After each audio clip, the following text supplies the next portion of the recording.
ওনার নাম হলো আহমদুল্লাহ সাহেব, সবাই তার নামে শায়েখ লেখে না। আহমদুল্লাহ হইজ আহমদুল্লাহ, আহমদুল্লাহকে বলবেন যে তিনি এত বড় গোমটা দে, এমন সুন্দর রেফারেন্স দে, মুখের মধু, দুধে বাস আছে কথার মধ্যে বাস নাই, এমন বোবা। 40 বছরে রাসূল আকরাম সাল্লাল্লাহু আলাইহি ওয়াসাল্লাম নবুয়ত পেয়েছিলেন নাকি তার আগেই পেয়েছিলেন? শাইখ আহমদুল্লাহ সাহেবের মূল ভিডিওটা কি ছিল আপনারা দেখবেন। নবুয়তের পূর্বে রাসূল আকরাম সাল্লাল্লাহু আলাইহি ওয়াসাল্লাম কোন ধর্ম পালন করতেন? গুরুত্বপূর্ণ প্রশ্ন। নবুয়তের পূর্বে আমাদের প্রিয় নবী সাল্লাল্লাহু আলাইহি ওয়াসাল্লামের ধর্ম কি ছিল?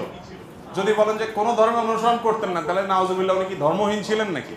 উনি নবী হয়েছেন কত বয়সে? 40 বছর বয়সে। তাহলে 40 বছর বয়স মানে তো জীবনের মূল টাইমটা প্রায়। 40 বছর পর্যন্ত উনি নিজে তো নবী ছিলেন না, উনি নবী হয়েছেন তারপরে। তাহলে 40 বছর পর্যন্ত নবী হওয়ার আগে তার ধর্ম কি ছিল? সেই প্রশ্নটা শাইখ পড়েছে মাত্র, কাট করে নিয়ে যে ওই জায়গাটা ওখানে বসানো হয়েছে, আর এটা নিয়ে আমাদের ভাইয়েরা গোটা দেশ উত্তাল করে ফেললো। ফুল ভিডিওটা আগে দেখেন, তারপর আপনারা সিদ্ধান্ত নিন। কিন্তু যারা বিরোধিতা করছে 48 ঘন্টার আলটিমেটাম দিয়েছে একজন আলেমকে, একজন আলেম আহমদুল্লাহকে। আরে আহমদুল্লাহর গণার টাইম আমরা আছে, এই জন্য যে শায়েখ আহমদুল্লাহর কথার পেছনে যেভাবে দলিল আছে, আপনার 14 গোষ্ঠী মিলে ওই দলিল দিতে পারবে না। দান আছে উল্টা পাল্টা চিল্লান। একটা আছে জেলটল খাইতে আমির হামজা, হ্যাঁ হ্যাঁ, অনেক দলিল বলে আছে, অনেক দলিল বলে আছে, কিন্তু দলিল একটাও দিছে না, একটা দলিল দিছে না। আহমদুল্লাহ সাহেবকে বলতে চাই, গোমটা মৌলবীকে বলতে চাই, শায়েখ আহমদুল্লাহকে ক্রিটিসাইজ করে ভাসিয়ে দিচ্ছে, গালি গালাজ। আইসি কইবার লাগবে ওই যে আহমদুল্লাহ শয়তানটা। শায়েখ আহমদুল্লাহ সাহেব এই গিয়াসউদ্দিন তাহরী সাহেবের কথার জবাব না দিয়ে এটাই বুঝাতে চেয়েছেন যে এরকম জাহিলের জবাব দেওয়ার কোনো কিছু নাই। এবং নেতা বাবা যায়, এই নেতা এক নেতা মঞ্চে বসে আছে, কিছুদিন পরে আপনার সামনে আবার কিছু নেতা আসবে, কাকে ভোট দিবেন, কাকে উপজেলা চেয়ারম্যান করবেন, কাকে ভাইস চেয়ারম্যান করবেন, ওটা আপনার ব্যাপার। আমি বেলকুচিতে ভোট করতে আসিনি, আসবো না। তবে একটা জিনিস আমার কোরআনের কথা মেনে নেন। আল্লাহ রাব্বুল আলামিন বলছেন, ইয়াউমা নাদউ কুল্লা উনাসিম বিইমামিহিম, কিয়ামতের দিন যখন বিচার শুরু হয়ে যাবে, কেউ যখন ময়দানে থাকবে না, আল্লাহ তখন সব এলাকার নেতাদের ডাকবে। আগে উঠবে কারা? আগে আল্লাহর সামনে যাবে কারা? নেতারা। শুধু নেতারা যাবে না, নেতা যখন যাবে তখন তাদের ভোটারদের ডাকবে, অনুসারীদের ডাকবে, আর বলবে আল্লাহ ডাক দিয়েছে, চলো, তোমরা তো ছিলে আমার দলের লোক, আমি যাচ্ছি আল্লাহর দরবারে, তোমরা চলে এসো। ইমাম উঠবে মুসাল্লিদের নিয়ে, ইমাম উঠবে কি বলে তার আনুগত্যশীল মুসাল্লিদের নিয়ে, ওমানাদু কুল্লা উনাসিম বিইমামিহিম ফামান উতিয়া কিতাবাহু বিয়ামিনিহি। যদি নেতার অনুসারীদের আমলনামা ডাইন হাতে আসে, নেতার অনুসারীরা হাসতে হাসতে জান্নাতে, আর নেতার অনুসারীদের আমলনামা যদি বাম হাতে আসে, ওই নেতাও জাহান্নামী, যারা ওই দল করে তারাও জাহান্নামী। এখন আপনার নেতা যারা এই 7 তারিখে ভোট দিয়েছেন, কারে দিয়েছেন আমি জানি না, আমি শুনবও না, আর আপনি তার বিরুদ্ধেও যাব না। 7 তারিখে যারা ভোট দিয়ে নেতা বানাইছেন, ওই নেতা যদি জাহান্নামে যায়, আল্লাহর কসম, আল্লাহর কসম, আল্লাহর কোরআন সত্য, রসুলের বাণী সত্য, ওই নেতা যদি জাহান্নামী হয়, আপনারা যারা সাপোর্ট করেছেন আপনারা জাহান্নামী। আর ওই নেতা যদি জান্নাতে যায়, আমি জাহান্নামী বানাবো না, কারণ আমি তো বানাতে পারি না। ওই নেতা যদি জান্নাতে যায়, যারা ভোট দিয়েছেন সবাই নেতার সঙ্গে জান্নাতি। যদি বলেন দলিল আরো দেন, মান তাসাব্বা বিকৌমিন ফাহুয়া মিনহু, যেই জাতির যেই জাতি সাপোর্ট করবে, ওই জাতি কিয়ামতের দিন যেখানে থাকবে সেখানেই আপনাকে থাকা লাগবে। যদি মানতেন মানো, না মানলে কসু। এবার আসেন, আপনার দল আপনি জান্নাতি কিনা এবার প্রমাণ নেন। আগামীকাল এখানে একটা রাজনৈতিক সমাবেশ হবে, সেটা জামাত ইসলামের হতে পারে, বিএনপির হতে পারে, জাতীয় পার্টির হতে পারে, আওয়ামী লীগের হতে পারে। পাশে কেন্দ্রীয় মসজিদে আসরের আজান হয়ে গেল। আজানের পর শতকরা 95% মুসলমান নেতা সহ যদি মসজিদে নামাজ পড়তে যায়, তাহলে জেনে নিও এই দল কোরআনের দল, জেনে নিও এই দল জান্নাতি দল। আজান হয়ে গেল, 2-5 জন নামাজ পড়তে গেল, শতকরা 95 জন নামাজ পড়ল না। তাহলে এবার হাদিসের ভাষা, কোরআনের ভাষা, সর্বপ্রথম যারা জান্নাতি যাবে তারা কারা? নামাজি। সর্বপ্রথম কিয়ামতের দিন যারা জান্নাতে যাবে তারা কারা? নামাজি। আর সর্বপ্রথম জাহান্নামে যাবে তারা কারা? তাহলে বেনামাজি যদি জাহান্নামী হয়, আর তুমি যে দলের সাপোর্ট করতেছ, তুমি যে দলে ভোট দিয়েছ, তুমি যে দলের পক্ষে ভোট চেয়ে বেড়াইছ, এই দলের 95% যদি বেনামাজি হয়, তাহলে জেনে নিও তোমার এই দল জাহান্নামী দল। আরে তোমার এই দলের যদি 95% নামাজি হয়, তাহলে জেনে নিও তোমার দলটা কি দল? জান্নাতি দল। এবার আপনার মনের কাছে প্রশ্ন রেখে গেলাম, আপনি যার পিছনে ঘোরেন, যার পিছনে মিছিল করেন, যার পিছনে মিটিং করেন, যার জন্য আপনি এই খান সেই খান, ওই দলটা জাহান্নামী না জান্নাতে আপনি বিবেচনা করেন। বিবেচনা করার পর আগামীকাল থেকে পা ফেলাবেন, নতুবা বন্ধু আপনার কবরে আমি যাব না, আমার কবরে আপনাকেও আমি ডাকবো না।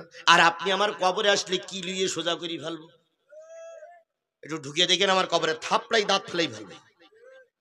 তোমার মতন বেনামাজি আমার কবরে যাবার আমি চুপ করে দেখবো? সেটা অন্তত একালে মেনে নিল, পরকালে মেনে নেব না।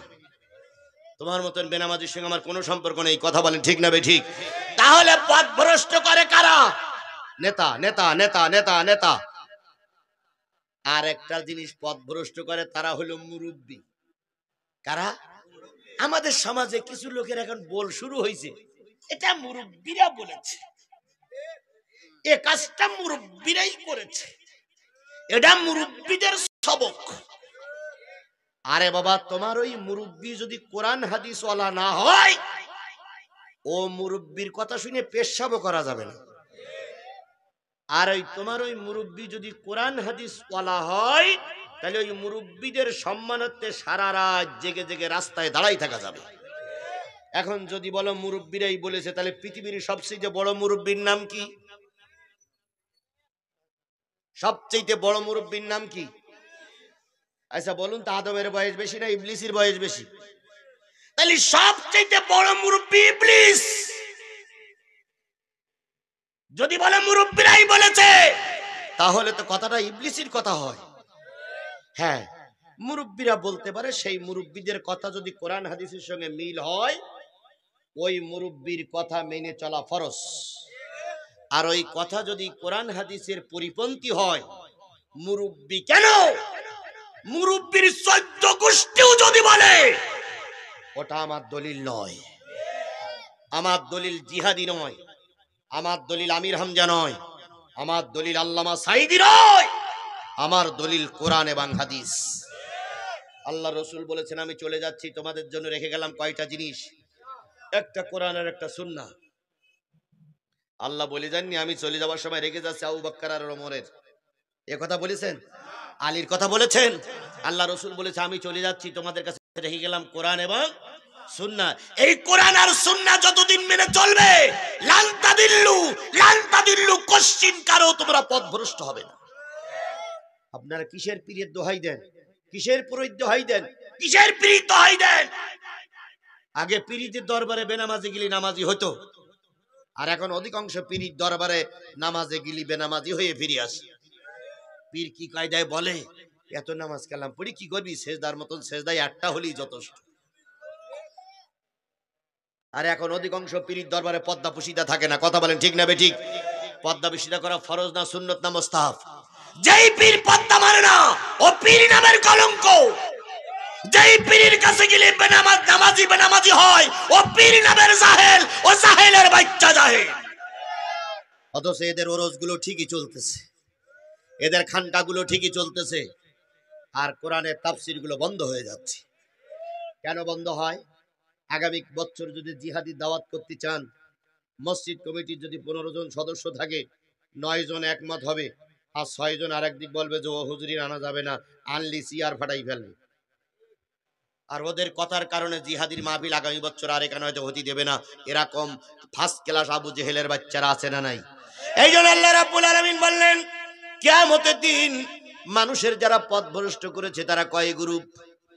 নেতা আর মুরব্বী। সুতরাং নেতা আর মুরব্বী থেকে সাবধান। যেই নেতার যেই মুরব্বী ইসলামের বিরুদ্ধে কথা বলে, ওই নেতা ওই মুরব্বী মানা যাবে না, তাহলে সোজা জাহান্নামে যাওয়া লাগবে। রব্বানা 3 নম্বর আয়াত, রব্বানা আতিহিম দিফাইনি মিনাল আযাব। হে আমার রব, ভালো করে শোনেন। দুই একজন উঠতেছেন কেন? টাইম 12টা হয়ে গেছে না? হবেই তো, হ্যাঁ 12টা পার হয়ে গেছে। 12টার পরে আর ওয়াজ না দেওয়াই ভালো, না শোনাই ভালো। কারণ আমি বলি, যদি আজকের এই মাহফিলের কারণে কালকে ফজরের জামাতে লোক কম হয়, এর জন্য কর্তৃপক্ষও দায়ী, বক্তারাও দায়ী। এই জন্য খেয়াল করবেন ভাই, সারা রাত ওয়াজ দিয়ে লাভ হবে কি যদি সে ওয়াজে মানুষের উপকার না হয়? সারা রাত ওয়াজ করে লাভ হবে কি যদি ফজরের নামাজে লোক কম হয়? এই জন্য দরকার হলো 12টার আগেই শেষ করা। আল্লামা সাইদির আমি কখনো দেখিনি 10টার পর ওয়াজ করতে, আমি কোনো সময় দেখিনি 10টার পর ওয়াজ করতে। তিনি এশার নামাজের পরে উঠতেন, 10টার ভিতরে শেষ করতেন। তাদের সেই থেকে আমরা বড় হয়ে গেলাম। তাদের তাফসীর তারা 10টার পর ওয়াজ করতেন না, আর আমাদের প্রধান বক্তা ওঠে 12টার সময়। কুত্তিয়ে মুত্তি কুত্তি সে করতে উঠে কয় বাইরে ভাই। শ্রোতা 3-4 জন থাকে, এদিকে সিট হই ওদিক কাইট হই বুড়ি থেকে। শেষ পর্যন্ত মোনাজাত করে, মাইক আলা ছাড়া পাওয়া যায় না। এই মাহফিল দিয়ে কোনো ফায়দা নাই। আমি আমার আয়াত করা শেষ করতে আজ যদি 15টা মিনিট সময় নেই, দিবেন আপনারা সময়? দিবেন আপনারা সময়? আল্লাহ আপনাকে আমাকে কবুল করুক। যদি অস্ত্র শেষ করে না যায়, তাহলে আমার কথাগুলো আমি শেষ করতে পারবো না। জাতির সামনে কি বলতে চেয়েছিলাম জাতি বুঝতে পারলো না। এই জন্য আমি বলেছিলাম 10টায় দেন, 12টায় শেষ করে আমার কথাগুলো আমি শেষ করব। কিন্তু যে কায়দা হোক হয়নি, দয়া করে আর 15-20টা মিনিট সময় আমাকে দেন। দেবেন সবাই আপনারা? তাহলে পেশাব লাগুক, পায়খানা লাগুক, দয়া করে এই কয়টা মিনিট একটু বসেন। আল্লাহ আপনাদের হেফাজত করুক। আমি কিন্তু আমার বাবার কথা বলিনি, কোনো দলের কথা বলিনি। আমি কিন্তু কোনো দলের পরিচয় নিয়ে এখানে আসিনি। আমার কোনো দলের পরিচয় এখানে আছে? আমি কোনো দলের পরিচয় দেই না। আমি পরিচয় দিই আমি কোরআনের পক্ষে। আল্লাহ পাক আমাদের সবাইকে কবুল করুক। সকলে বলেন আমিন। রব্বানা আতিহিম দিফাইনি মিনাল আযাব। সেদিন ওই দোজখীরা যাদের অন্তরার চেহারা আগুন দিয়ে পোড়ায় দেওয়া হবে, ওরা বলবে আমাদের পথ ভ্রষ্ট করেছে কয় গ্রুপ, একটা হলো নেতা আর একটা হলো মুরব্বী। এইবার ওই জাহান্নামী লোকগুলো বলবে, আল্লাহ কিয়ামতের দিন এখন শুরু হয়ে গেছে, এখন তার নালিশ করে লাভ হবে না। তবে তোমার কাছে বলতেছি, রব্বানা আতিহিম দিফাইনি মিনাল আযাব। আয় আল্লাহ, আমাদের যা আযাব দেবা